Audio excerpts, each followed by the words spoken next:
everybody, it's Tasha, MamabearPrepping. So I am so excited to be back.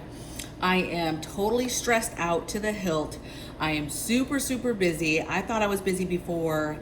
That's like a total understatement. But you guys, I'm back. You already know what time it is. Get your drink, pull up. I'm having some would-be coffee today. I don't know if you guys know about this, but in the Pacific Northwest, we have coffee shops literally everywhere. We have little huts on like every corner. Of course, you have like name brand places, but there's coffee everywhere. Like they don't do nothing up here without good old coffee. And so literally you can have different coffee every single day from the same town, right? It's amazing. Now, I'm going like 1,000 miles a minute, but I'm glad to be back with you guys.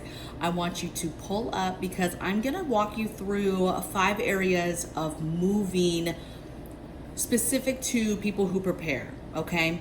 It's one thing to move, to know how to move, to, hey, these are the things you're gonna have to deal with. But when you're somebody who stacks food, stockpiles food, any of that stuff, right?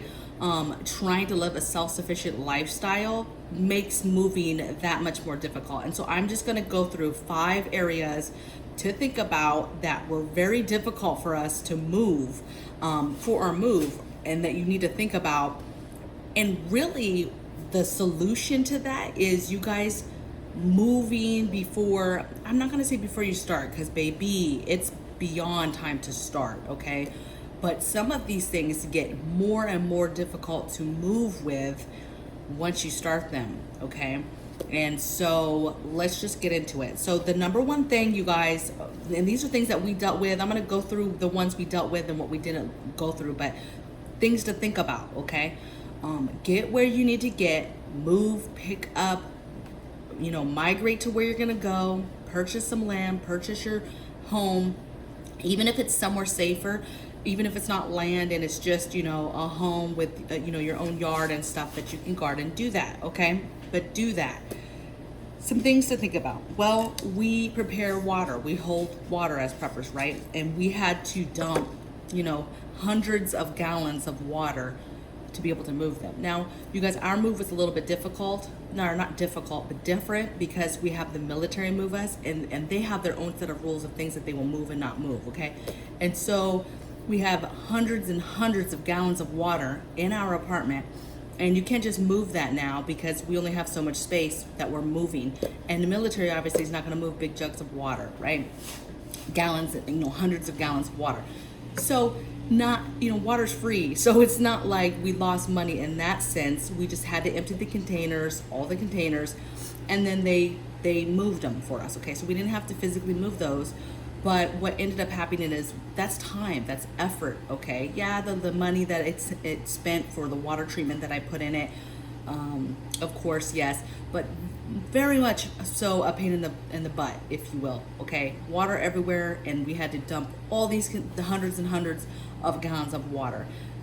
Mind you, some we still took, okay? We still ended up traveling with hundreds of gallons of water, okay? So depending on how much you prep, how much you have, water is a huge concern, and how you're moving those water containers. Now, if you're moving yourself, you have your own U-Haul, and you have, let's say, stackables or even 55-gallon drums, and you want to move your water containers full, fine. By all means, you can. For us, we only had so many options, okay?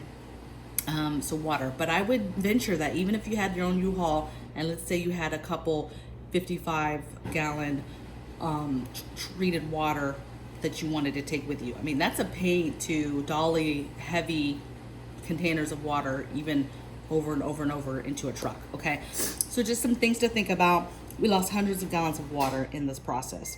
Second thing that we lost was at least a third of our patio garden, okay? We are all sick too, by the way. We traveled. I don't know if we've got the virus or not. I don't know. Don't care. But we're all under the weather trying to get settled in, okay? So we lost a third of our garden. Think about anything that you started for self-sufficiency, even if it's something as small as a patio garden that we had. I ended up losing a third at least of my garden, right? because you only have so many vehicles. Do you have a a bed? Do you have, so we ended up using the truck of the bed. I'm taking plants that have been cut back and cut down. I didn't want to get rid of my dirt, right? So I had pots of dirts. I had live plants. I had plants that were still producing fruit. I had regular plants. I had house plants. And typically I would just be worried about some house plants, but we had plants and garden stuff galore. And again, it came to a point where I had to separate what they could take and what they wouldn't take, and then what was left, and then what did we have room for, okay? Because I'm not done. I've told you we had 2 vehicles, we had water we had to take as many of these plants as we possibly could. And so that was huge. Thank God the lady across from me I had formed a little relationship with, and she loved plants, and she had gone through divorce, and she was a gardener herself, and so she had lost a bunch of her stuff. And so I just gifted a ton of stuff to her. And she was thankful for that, but I lost a huge piece of my garden. I cannot imagine if you're moving as a prepper and you had a garden and that you put your heart and soul into, and then, you can't just up garden beds and stuff. So just really think of self-sufficient and what does that look like when you set up a whole garden, whether it's just a patio garden or if it's just an herb garden in your kitchen. How do you then move that where you're going? That's a big deal, okay? And so, especially when you have plants that are live and still producing, and you can't just kill them. And then depending on traveling and climates, and we went from state to state, totally different climates. And so there's just a lot of stuff to think about, okay? I'm trying not to cough on you guys, my throat. Okay, next thing I have is challenges of canned goods. So this is probably the first one that preppers think about, is all the canned goods. So normal food, whatever, they took, whatever. Yes, the military, they won't, anything that's open, they won't take. And they weren't gonna take the canned goods because it's something that I canned, right? Plus, I'm gonna keep it anyway because I want to manage it, because again, remember, you have to think about the temperatures. You don't want seals popping. Is the car getting too hot, or the vehicle or the trailer or whatever you have that food in? You have to be able to regulate that, because if it gets too hot, you start popping seals, and you start contaminating food, right? Food starts going bad, whatever. Okay, so what I will say is, we moved with I stopped canning months ago for the most part, but I moved with a ton of canned goods. And I found that the very, very large plastic containers is what worked for me. And then I separated stuff with material, cloth, shirts, things like that, so that jars didn't click together. I used original boxes that I did have for some of them, and then I just taped around them to give them more fortification. And we made it. We made it with all our jars of food. Everything is fine. But again, that was a huge space in our vehicles for the food. Huge space, you guys. I mean, we barely had, when we got all our preps in the cars, vehicles, we barely had room for our bag of just our travel clothes and stuff, okay? It was very, very difficult. So third thing is the challenge of canned goods and not having a ton of that, okay? The less amount of the actual stuff you canned to have to move, the better. Otherwise, if you've got years and years and years and years and years and years and years of canning stuff that you have to move, now you're talking about a trailer, and again, you're trying to regulate that heat so that it doesn't get too out of control. It depends on how long you're traveling for. For us, it was just a couple days, so it wasn't that bad. Next thing I have is, what's your plan B for preps?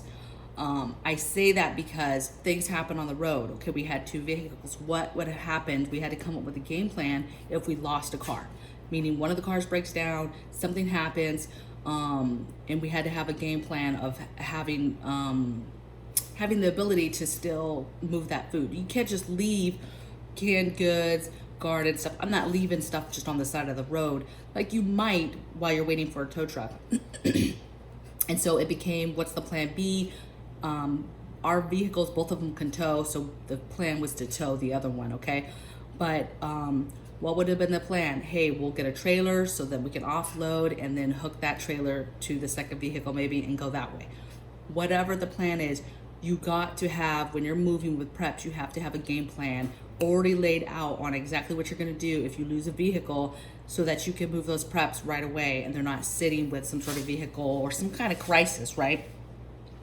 Next thing or last thing I have is, and thank God, thank baby Jesus, we did not have to deal with this, but the movement of animals, of livestock. We don't have anything right now because we are moving. But let me tell you, one cat, one dog, even a couple chickens would have thrown our plan all askew. We would have had to get trailers, animal trailers, trailers for the food to bring the animals in the car. I mean, whatever the plan would have been, it would have been bonkers. Now, I'm not talking to people who move with animals all the time, so you kind of have a game plan. They're part of the family. You kind of have a spot already in the car. Yes, that's one thing. You have a spot for dogs, spot for cats, whatever. But if we would have had chickens or anything that was new to our family that we were not used to traveling with, that would have been very, very difficult, and our game plan would have looked totally different, okay?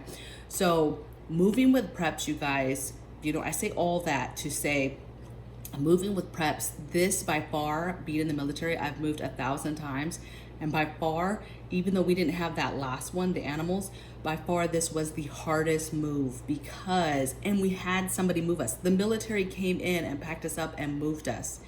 The problem is we had all these preps that they weren't gonna take or that we wanted to take ourselves, and I didn't even get into all of them, okay? I didn't even get into defensive tools and the things that go into defensive tools and all of that stuff, okay? So there's just a lot more to think about when you are somebody who prepares and then it's time to move, and how do you move those things, okay? So those are some areas that we, you know, found challenging ourselves as preppers and moving. And of course, that's not an all-inclusive list because all types of things could happen, you guys, okay? It's been uneventful in regards to just major catastrophes happening, which was a blessing. I do just want to say thank you. We are in the house. It's a total mess. It is a total mess. We haven't lived here for years, and so we are finding ourselves doing house stuff immediately upon landing, and so it's going to be many weeks before anything is normal for me. Everything for me is temporary, and so we'll see how we go, but I am back. I will start bringing you guys videos every single day, and thank you from the bottom of my heart. All the prayers, all the emails, so many emails got sent to us on come back, when are you coming back, prayers for your family, we hope you stay safe, be safe on the roads, people sending me weather updates, all types of stuff. So thank you for that. If you are still listening and you missed me, just thank you, okay? I'm very appreciative of the support. Thank you for letting me have the 2-week break. I needed it because it's been crazy. I could probably use a couple more, you guys, but I'm not going to do it to you guys, okay? We're going to get back into it. We're going to start talking about the things. I have a whole list of juicy topics that I want to talk about and bring forward with the new year. And so with that, I will see you guys tomorrow in the next video. Take care. Blessings from my bear cave to yours. Bye.